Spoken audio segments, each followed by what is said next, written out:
Uh, Being me is very complex. Being me means you have to wake up at 3 o'clock in the morning, Daily. almost frequently. Being me means you don't have to be, what do I say? Being me is sort of you have to be open. You have to have an open book. There are no rules in this business. There are no rules. You have to adapt to what is expected of you, and you have to treat people as they come. You don't design solutions based on what you think. You design solutions based on what people want. So being me is about being flexible. Being me is about being open-minded, and being me is about being innovative. So that's what me is all about. I catch up with the news, news from Africa, news from the markets where we operate, mostly in Asia, Europe, and Africa. I think that's where I work home. So the first thing I do is I catch up with the news, 3 o'clock up to 5 o'clock. And then I go for a walk to absorb the news and think through what can we do. So that's part of my routine. I reflect now on what I can do to make my business and our business a better place, and to make our clients, basically, to design solutions that are more aligned to the realities of this world. So that's what I do up until 6, 7 o'clock. I come home, relax, take a shower, and then have my breakfast. And that's how my day starts. So my day starts at around 10 o'clock and ends up at around... That's the second part of the day. That's at around 10 o'clock and ends up at around 3 o'clock. And my third part of the day starts at around 8 o'clock and ends up at around midnight. That's more work. Yes, that's more work. But that's the lighter work. So that's more of the thinking side. Yes. You know, during the day, I think naturally human beings, we are designed to just get things done. You know, you don't think through a lot what needs to be done the day after, or the week after, or the month after, or the year after. So the evening part is mostly to think about what else can we do. I'm a family person. Outside work, I do a lot of walking and jogging and reading books. Outside work, I do a lot of traveling. 50% I would say is business, but the other 50% is mostly leisure. And outside work, I'm also read a lot. I do watch a lot of football. Yes, so that's where my passion is. I do watch a lot of local matches. You will find me, surprisingly, when I'm not seated in the office or I feel frustrated by what is going on, I'll just walk out, and there's a football match somewhere, I'll just go find me sitting in a stadium and watching a match. So that has become part of me. So football is a very big part of my life. So locally, I support Gor Mahia. Regionally, I support Simba. So I actually do watch their matches. When I'm in Tanzania, you'll also find me seated in the stadium watching football matches. It's an interest I picked up when I was a child. Initially, it was just a fun. But as I grew up, I've come to appreciate that football is more than just entertainment. Football is a passion. It's something that you want to be involved in. So I've started learning more about football, and now I've become very passionate about it. So hopefully someday it will become an investment. Maybe I should buy a football club, but for now I think it's just it's not a distraction. It's a way of dealing with the realities and the situations that you find yourself in. So you have to channel some of your extra energy into things that you're passionate about, and football comes out very strongly. When I'm in Kenya and I walk around, people ask me, "Are you Kenyan?" I find that very strange. Then when I move to other countries, so especially in Southern African countries, people ask me, "Are you Nigerian?" And then when I move to Asian countries, Europe, people ask me, "Are you American?" So that experience has taught me a lot of things about perceptions and realities, and I find that quite interesting. I find that enjoying, actually. It's because I also learn a lot about people, about environment. So it's an interesting experience. So yes, I think that has become sort of part of my travel itinerary. Is I expect people to ask me where I come from. So I embrace that. It doesn't bother me. Yeah.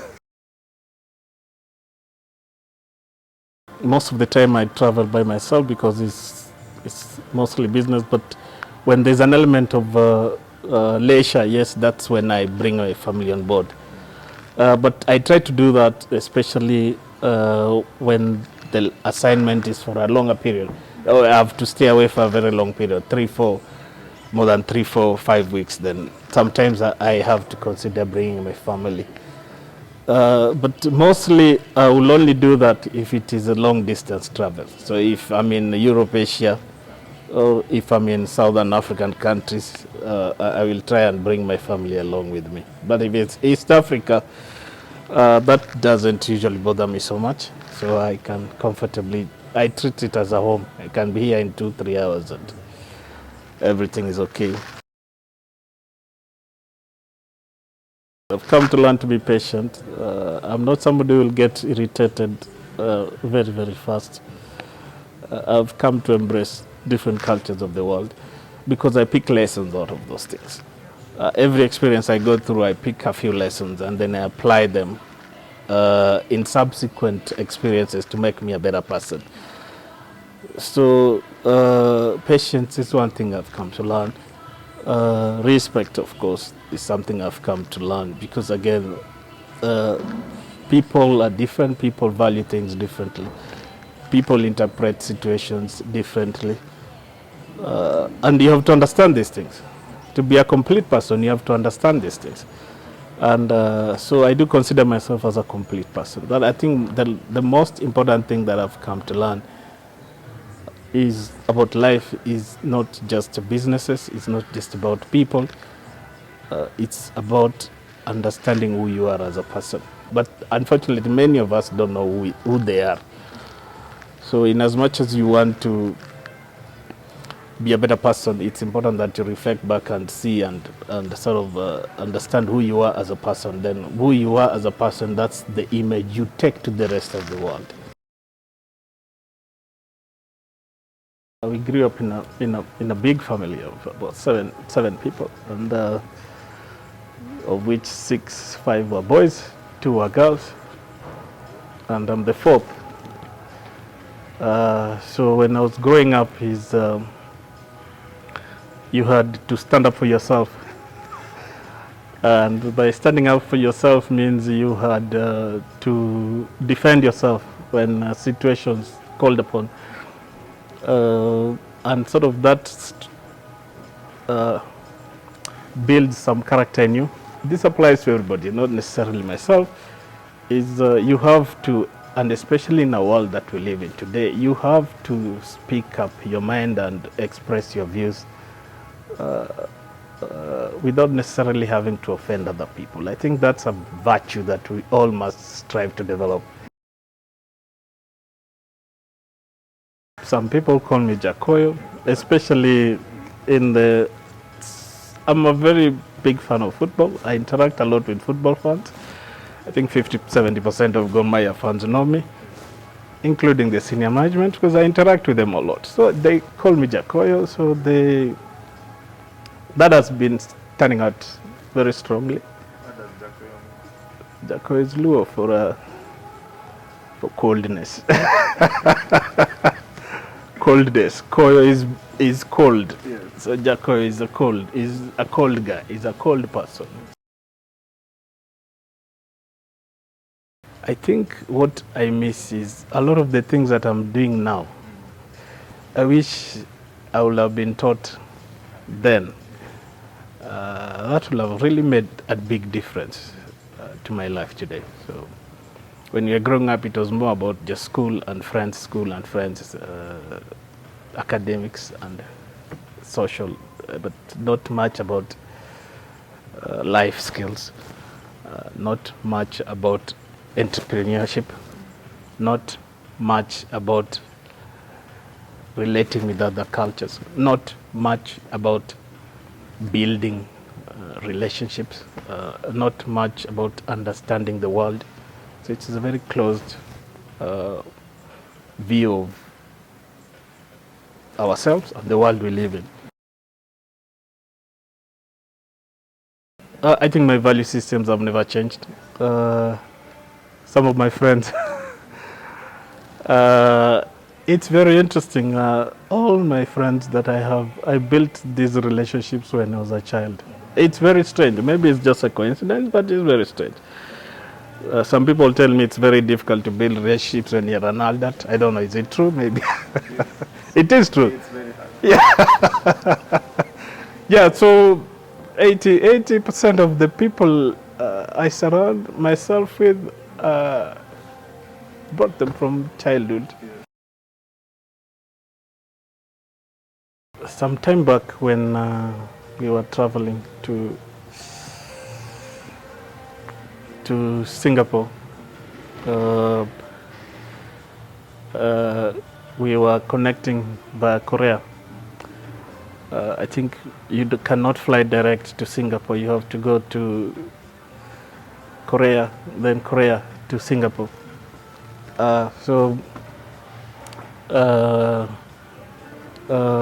It was a very interesting arrangement, such that one of my friends booked me on a flight to Korea, and therefore I had to connect to Korea via Singapore. But when I got to Singapore, flight got cancelled, and there was no any other connecting flight for at least 24 hours. So that was a very interesting arrangement. So I was asking myself, here I am in Singapore, then what do I do? Where do I go? Who do I call? I didn't need to, I can't sit in an airport for about 24 hours. So I called a few friends of mine in Kazakhstan. Kazakhstan is just across part of Asia, but it's a bit on the far side. So I told them, look guys, if anybody does not connect me within the next 5 hours, I'm cancelling the flight and I'm coming to Kazakhstan. We have some quick time and we see how it goes. So luckily enough, there was any arrangement for any flight. So I stayed there for about 5-6 hours and I said, okay guys, I'm cancelling the flight to Singapore. So I ended up in Kazakhstan, a very cold place, minus 24 degrees. The coldest place I've ever been to in my entire life, minus 24 degrees. So we got there. It was a very interesting place. I learned a lot. Waking up for breakfast, you have to eat horse meat. Horse meat for breakfast. Yeah. And then, of course, in the afternoons, we used to go up to the mountains to interact with the Kazakh people and see how they use, what do you call these things? Oil. Eagle. Yes. They ride on a horseback and then with the eagle, and then they use the eagle to hunt. So that was part of the learning experience. So for about 4 days, that's what I was doing. Yes. I cancelled my flight to Singapore, connected to Kazakhstan, and spent 4 days in the wild and learning a lot about eating protein for breakfast and watching people hunting with all the eagles and horsebacks. So interesting experience, but you learn a lot. There are many ways, but I think for me, what works for me is if I really feel like I have to show myself love, I have to go to a nice restaurant and look for a nice food and eat it by myself. I think I show myself love by being myself, well, being alone. That's how I show myself love. When I'm with other people, I show other people love. So for me, if I feel like I want to show myself love, I'll go to a restaurant, sit, have a nice meal. Sometimes I'll take a 10-kilometer walk. As you grow older, then health becomes a concern. So obviously you have to take care of your health. And that's where my 10 kilometers walk come in. You know, when we were growing up, we were told to take life very seriously. When we were growing up, we were taught to take education very seriously. When we were growing up, we were taught to take religion very seriously. Take everything. Everything, but yeah, the world we live in, there's nothing serious. Yes. So I don't take any of these things seriously. Yes. Sorry to say, but I'm not somebody who will go to church. Yeah. I'm not somebody who will encourage my kids to go read and study and work hard in school and get grade A. Yes. I'm not that type of a person. So I'll encourage people to express themselves differently in this world that we live in today. We live in a society where adaptability is the key, I think, and the earlier we embrace some of these systems, the earlier we build shock absorbers, I think life tends to become easier for everybody, and not just for ourselves, but it's also for our kids. We need to inculcate these things into our children. I teach them lifelong skills. I tell them going to school and sitting in a class is one thing. Going to church and reading the Bible is another thing. But what is important is the lifelong skills. Yeah, it's your attitude, your values, your belief systems, and how you relate with people. Those are the things that are important. The rest, they are good to have, but don't take them seriously. I have it on my phone, and that's on my WhatsApp. The message on my WhatsApp. Did you read it? Yes. Nobody is superior, nobody is inferior, but nobody is equal either. People are simply unique, incomparable. You are you, I am I. Simple as that. Don't complicate life. I think my calendar revolves around three things. One is watching football. Like I told you, football has become part of me, has become part of my life. So I have to look for football calendars and plug myself in. That's number one. Number two is taking a retreat. You'll not find me, if it's not a football, you'll not find me in Nairobi. So I'll go somewhere, sit, relax and unwind and sort of just try to think about many things. Three, take a walk. Four, catch up with family sometimes for lunch, for dinner. If you look at football today, if you take all the stars and put them in one team, and then you take an average team, drop 1 or 2 stars, and then you take a complete average team, what do you expect normally? You normally expect the team with full of stars to perform well, correct? But in reality, that's not the case. So what has that taught you? It's about, football is not about life, rather. It's not just about collecting all the good things and putting them together. Life is collecting the good experiences, the bad experiences, and blending them together to form something that can make you a better person. And that's what football is all about. It's about teamwork. Yeah, you build a team. So in life is the same thing. You build a team. Yeah, and that team is not always about the good people in your life. You need the bad people also in your life. Working from the bed. Oh, there are many. There are many. Working from the bed, finding an excuse at work to go watch a football match. If it's midweek, I'll sneak out, give an excuse, to go watch a football match. I am also do a lot of videos when I'm traveling, but that can annoy some people. I spend a lot of time trying to interact with people. Apart from being conned. Oh, you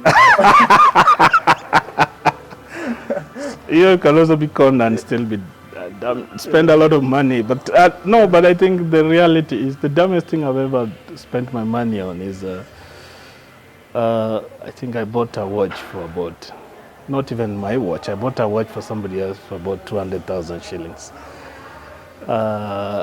It's dumb because now we have mobile phones. It's dumb because people don't even wear watches anymore these days. So it's that's the dumbest thing that has ever done with that 200,000 shillings. Yeah.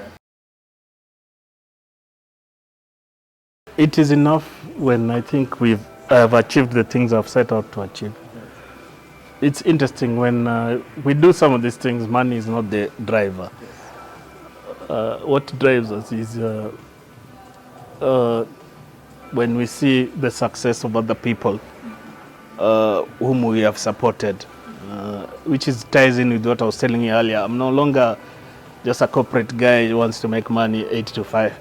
I'm more of a social impact person. I want to see the impact of my work on the community and on the people and on the lives that I touch. I'm not a religious person, so I'm not going to tell you that I pray. I will simply just reflect on what I have done for the day and look at the things that I'd set out to achieve. Have I achieved them? And then hope that the following morning I'll be able to wake up and keep on pushing the limit of what I want to do. Happiness is relative. But to me, I will not say that I am not happy, because the way I measure happiness is different from many other people. To me, happiness comes from realizing that the things that I've set out to achieve, I've achieved them. Realizing that my success is not about me, it's about the success of other people around me. And that happiness does not come from other people, it has to come from me. So on the basis of those three factors, am I happy? Yes, I am happy.